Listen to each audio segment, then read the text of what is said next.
जय हिंद प्यारे साथियों। तो कैसे हैं आप? आशा करता हूँ स्वस्थ होंगे, मस्त होंगे और अपनी तैयारी में व्यस्त भी होंगे। जैसा कि आपको पता है, हम टिश्यू पढ़ रहे थे जिसमें हमने प्लांट टिश्यू की चर्चा की थी।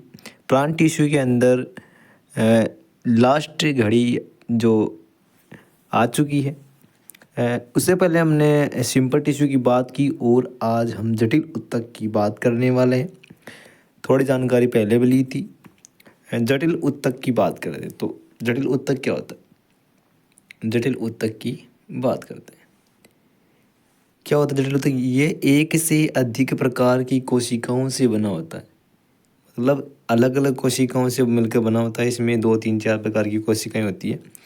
और ये कितने प्रकार का होता है साहब? 2 प्रकार का होता है। कौन कौन सा होता है 2 प्रकार का? जाइलम और फ्लोएम। अब जाइलम और फ्लोएम नाम सुना होगा, लेकिन कार्य आज पता चल जाएगा। दोनों का कार्य भी भिन्न है। अब जाइलम का क्या कार्य है? जड़ से पत्ती तक पानी के संवहन में मदद करना। अब जड़ से पत्ती तक पानी के संवहन में मदद कैसे करता है? जड़ से पानी को ये पहुंचाता है पत्तियों तक। मतलब इसका काम क्या है कि पानी ट्रांसफ़र का काम है इसका। पानी ट्रांसफ़र का काम कौन करता है? तो वो करता है आपका जाइलम। अब सब पानी पहुंच गया तो क्या पहुंचाना है? अब बाकी रह गया भोजन। तो चलिए आप भोजन पहुंचाते हैं। आपका आता है फ्लोएम, जो कि पौधों में भोजन के स्थानांतरण के लिए जिम्मेदार है, जो कि भोजन पहुंचाएगा। भोजन पहुंचाने के लिए जिम्मेदार कौन है? तो वो है फ्लोएम। तो ये जटिल ऊतक की बात हो जाती है। उसके बाद हमने जो है आज बात करने वाले हम एनिमल टिश्यू की। 2 क्लासों में हमने बात की प्लांट टिश्यू की और आज बात करेंगे एनिमल टिश्यू की। तो आपका एनिमल टिश्यू आ चुका है। क्या एनिमल टिश्यू? यह है कोशिकाओं का समूह है। क्या है? कोशिकाओं का समूह है जिसकी समान उत्पत्ति व कार्य होते हैं। ये ऐसी कोशिकाओं का समूह है जिनकी उत्पत्ति समान और कार्य भी समान होते हैं। ठीक है, जिनकी उत्पत्ति भी समान होती है और कार्य भी समान होते हैं। कौन सी कोशिकाओं की? जिनकी उत्पत्ति समान और कार्य भी समान होते हैं। बात करते हैं हम एनिमल टिश्यू जंतु ऊतक के टाइप्स की। कितने प्रकार का होता है साहब? तो ये होता है 4 प्रकार का। पहला आता है एपिथेलियल टिश्यू, उसके बाद आता है आपका मस्कुलर टिश्यू, फिर आता है नर्वस टिश्यू एंड उसके बाद आता है आपका कनेक्टिव टिश्यू। हिंदी की बात करें तो उपकला ऊतक, पेशी ऊतक, तंत्रिका ऊतक और फिर आता है संयोजी ऊतक। आज बात करेंगे हम तंत्रिका ऊतक तक की। आज बात कर लेंगे। बहुत ही शानदार क्लास होने वाली है। तो चलिए चलते हैं।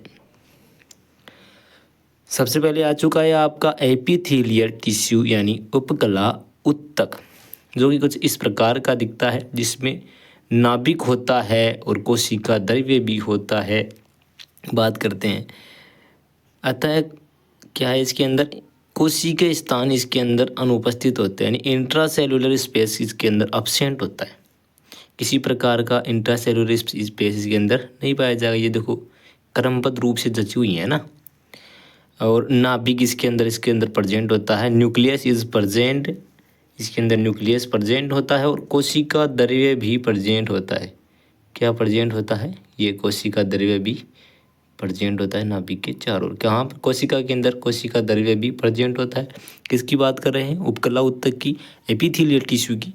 इसके अंदर कोशिकीय स्थान जो है अब्सेंट होते हैं। न्यूक्लियस इज प्रेजेंट एंड कोशिका द्रव्य भी प्रेजेंट होता है। तो चलिए चलते हैं आगे। अब बात करते हैं कि ये आपका जो उपकला ऊतक है, एपिथेलियम टिश्यू है, वो कितने प्रकार का होता है? वो 2 प्रकार का होता है। पहला आ गया सरल उपकला ऊतक यानी सिंपल एपिथेलियल टिश्यू, दूसरा आ जाता है कंपाउंड एपिथेलियल टिश्यू यानी जटिल उपकला ऊतक। दोनों अलग अलग प्रकार के हैं, कार्य भी अलग अलग होंगे। बात करते हैं सरल उपकला ऊतक की। तो इसकी जो ये है सरल उपकला ऊतक, ये प्रेजेंट कहाँ होता है? ये आंतरिक वाहिका में प्रेजेंट होता है। आंतरिक वाहिका में मौजूद होता है कौन? कौन मौजूद होता है? तो वो होता है सरल उपकला ऊतक, जो कि एकल कोशिका झिल्ली से, एकल झिल्ली से बना होता है। कौन? सरल उपकला ऊतक। सरल है तो एकल होगा, अंदर की ओर होगा, बाहर क्यों आएगा? ठीक है। अब आएगा जटिल ऊतक, जटिल उपकला ऊतक, जो कि आपकी स्किन के अंदर प्रेजेंट होता है, त्वचा में पाया जाता है, जो कि यह अनेक झिल्ली से बना होता है, अनेक झिल्लियों से मिलकर बना होता है। कौन? तो वो मिलकर बना होता है जटिल उपकला ऊतक। एग्जाम्पल की बात करें तो कि जटिल उपकला ऊतक कंपाउंड एपिथेलियल टिश्यू पाया कहाँ जाता है? तो वो पाया जाता है स्किन या त्वचा के अंदर पाया जाता है, अनेक झिल्लियों से मिलकर के बना होता है। उसके बाद में जो आपका सरल उपकला ऊतक है, ये वाला ऊतक जो कि आंतरिक वाहिका में मौजूद होता है, एकल झिल्ली वाला। अब इसके टाइप्स कितने होते हैं?